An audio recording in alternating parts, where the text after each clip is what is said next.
Hi, my name is Dave. Today I'd like to talk about training on the balance system after a person has a total hip replacement. After a total hip replacement, patients might present with balance issues. They have limited movement in their involved limb due to fear and pain. Poor proprioception is another common impairment that can affect the total hip patient's balance. To help patients become more functional, we can improve movement through sensory motor activities. You can use the postural stability test and percent weight bearing mode on the balance system SD.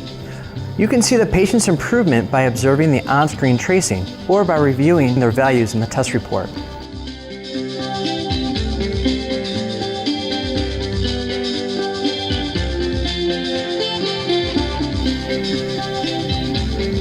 Once our patient gains more freedom to move safely, we can progress them from small to large excursions, multi-plane movements, and from stable to unstable surfaces.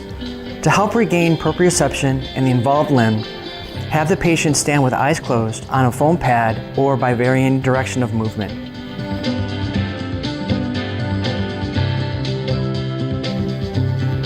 A patient who has undergone a total hip replacement experiences significant muscle weakness on the involved side from the surgery and general disuse of muscles.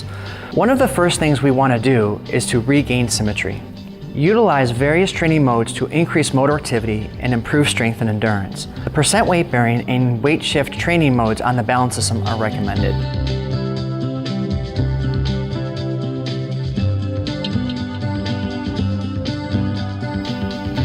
As you progress to varying directional movements and changing surface stability, increasing activity time with various training modes can also help increase strength, endurance, and movement.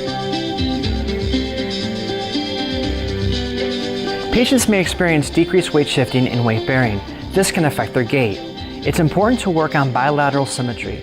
Along with weight shifting and weight bearing modes, the motor control training can help achieve the goal of bilateral lower extremity symmetry and motor initiation.